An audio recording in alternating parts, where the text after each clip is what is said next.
এমন মানুষ আছে, ছিল, ভবিষ্যতেও আসবে, তাদের সংখ্যা নিতান্তই কম হবে। কিন্তু তাদের জন্য একটা সুসংবাদ আছে, সেটা হচ্ছে কাম মিন ফিআতিন কালিলা গালাবাত ফিআতান কাসীরা বিইذنিল্লাহ। আল্লাহ পাক বলেছেন কত ছোট ছোট সম্প্রদায় ছিল যারা বড় বড় কওমের উপর বিজয় লাভ করেছে।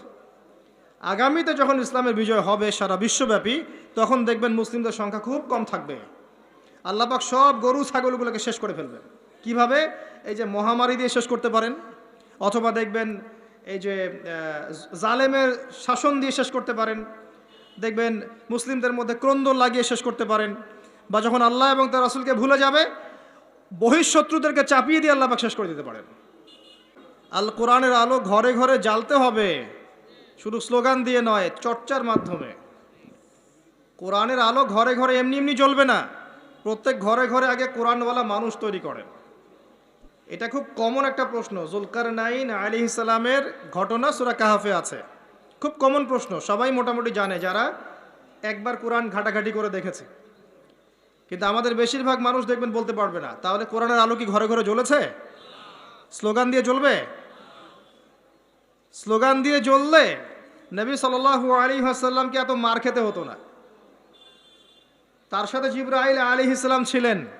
তিনি যদি বলতেন যে মক্কার আবু জেহেল, আবু লাহাব, উতবা, সাহেবাকে একটা পাখার ঝটকা দিয়ে উড়িয়ে দেন, দিয়ে মক্কায় আমাদেরকে খেলাফত দিয়ে দেন, সম্ভব ছিল। তায়েববাসীকে দুইটা পাহাড়ে পিষে ফেলা পসিবল ছিল। তারপরে নবী সাল্লাল্লাহু আলাইহি ওয়াসাল্লামকে 3 বছর গোপন দাওয়াত দিতে হয়েছে, মানুষের গালমন্দ খেতে হয়েছে, মানুষ হত্যা করার চেষ্টা করেছে, দেশ থেকে চলে যেতে হয়েছে, তায়েববাসীর নির্যাতন সহ্য করতে হয়েছে, বদর, উহুদ, খন্দক, খায়বারের যুদ্ধ করে মক্কা বিজয় করতে হয়েছে। এমনি এমনি হয়েছে? খালি স্লোগান দিয়ে আইওয়াস শোডাউন করে কাজ হবে? কোরআনের আলো ঘরে ঘরে জ্বলবে তখনই যখন প্রত্যেক ঘরে কোরআনওয়ালা মানুষ তৈরি হবে ইনশাআল্লাহ। আল্লাহ পাক বলেছেন ইয়া আইয়ুহাল্লাযীনা আমানু, হে মুমিনগণ, আলাইকুম আনফুসাকুম, তোমরা নিজেরা তোমাদের নিজেদের নফস ঠিক করো, নিজেরা নিজেদের নফসটা ঠিক করো। লা ইয়াদুররুকুম মান দাল্লা ইন ইহতাদাইতুম, যারা পথভ্রষ্ট হয়ে গেছে ওদের পথভ্রষ্টতা তোমাদেরকে ক্ষতি করবে না যদি তোমরা হেদায়েতের উপর থাকো। নিজে ঠিক হন, নিজের ঘর ঠিক করেন, বাকি সব ঠিক হবে ইনশাআল্লাহ তাআলা। নিজে ঠিক না হলে মানুষের ঘর ঠিক হবে না। আমি এই চেয়ারে বসে যদি কথা বলি এবং এই আমলগুলো আমি করতে ব্যর্থ হই, আমার কথা আপনার কলবে কোনো তাসির করবে না। এই কারণেই দেখা যায় কথা অনেক হচ্ছে, কাজের ফলাফল কতটুকু হচ্ছে এটা ভাবার বিষয় আছে।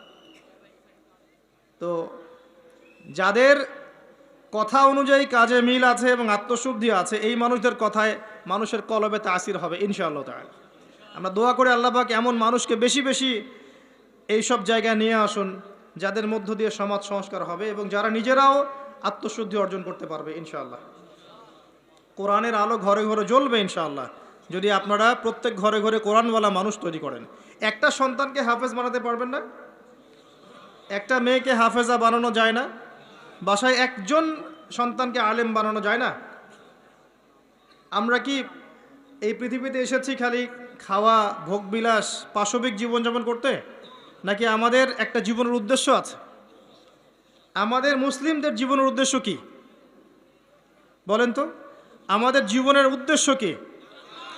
জান্নাত। মাশাআল্লাহ, সূরা আলে ইমরান 185 নম্বর আয়াত পড়ে দেখেন। আল্লাহ পাক বলেছেন কুল্লু নাফসিন যায়িকাতুল মাউত, প্রত্যেকটা নফস মৃত্যুর স্বাদ গ্রহণ করবে। ফামান, এরপরে আছে ওয়া ইন্নামা তুওয়াফাউনা উজুরাকুম ইয়াউমাল কিয়ামাহ, তোমাদেরকে কিয়ামতের মাঠে পূর্ণ প্রতিদান দেওয়া হবে। ফামান যুহসিহা আনিন নার ওয়া উদখিলাল জান্নাতা ফাকাদ ফাজ, কিয়ামতের মাঠে যাদেরকে জাহান্নাম থেকে বাঁচানো হবে এবং জান্নাতে প্রবেশ করানো হবে একমাত্র সে ব্যক্তি সফল। তো আমাদের জীবনের গন্তব্য কি ভাই? জান্নাত। সফলকে, সাফল্যের সংজ্ঞা কি? যাকে পুলসিরাত পার করানো হবে সে সফল। দুনিয়াতে যার বাড়ি গাড়ি, টাকা কড়ি, ব্যাংক ব্যালেন্স আছে, সম্পত্তি আছে, ক্ষমতা আছে, এই যে সফল, কোনো গ্যারান্টি আছে? কোনো গ্যারান্টি নাই। যে ব্যক্তি কিয়ামতের মাঠে পুলসিরাত পার হতে পারবে এই ব্যক্তি সফল। আর কে পার হতে পারবে? যে ব্যক্তি সূরা জারিয়াতের 56 নম্বর আয়াতের উপর আমল করবে। আয়াতটা কি? ওয়ামা খালাকতুল জিন্না ওয়াল ইনসা ইল্লা লিয়াবুদুন, আমি মানুষ এবং জিনকে শুধুমাত্র আমার ইবাদত করার জন্য সৃষ্টি করেছি। তো পৃথিবীতে যে আল্লাহর ইবাদত করবে, যার জীবনের গন্তব্য ঠিক রাখবে, সে ব্যক্তি সফল, আর কেউ সফল না। তা আমাদের উদ্দেশ্য কি ভাই? খালি বিয়ে করা, ঘর সংসার করা, বাচ্চা পয়দা করা, মারা যাওয়া? যখন দেখবেন 100-200 কুকুর শুয়োরের সামনে একজন মুসলিমা দিনী বোন তাকবীর দিচ্ছে, তখন দেখবেন 1000টা মানুষ তাকবীর দেওয়া শুরু করবে। এর আগে তোমার তাকবীর কোথায় ছিল? এতদিন তো পশুর মতো জীবনযাপন করেছে। এখন একটা মেয়েকে আল্লাহ পাক জজবা দিয়েছেন, এখন দেখবেন যে কোনোদিন নামাজও পড়ে নাই, সেও আল্লাহু আকবার লিখে ফেসবুকে স্ট্যাটাস দিচ্ছে।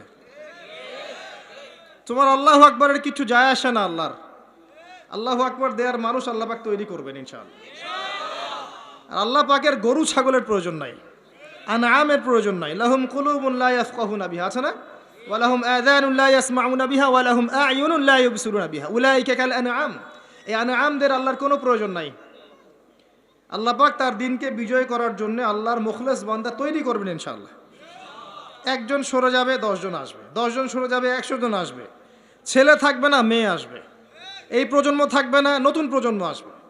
আল্লাহ পাক এই দিনটাকে প্রতিষ্ঠা করবেনই ইনশাআল্লাহ। এ বিষয়ে কোনো সন্দেহ নাই, সন্দেহের কোনো অবকাশই নাই। যদি আমরা দায়িত্ব পালন না করি, ইয়াস্তাবদিল কওমান গায়রাকুম, অন্য কওমকে আল্লাহ পাক স্থলাভিষিক্ত করবেন। সুম্মা লা ইয়াকুনু আমসালাকুম, তারা তোমাদের মতো অপদার্থ হবে না। আল্লাহর কিচ্ছু যায় আসে না আপনাকে আমাকে, জানেন?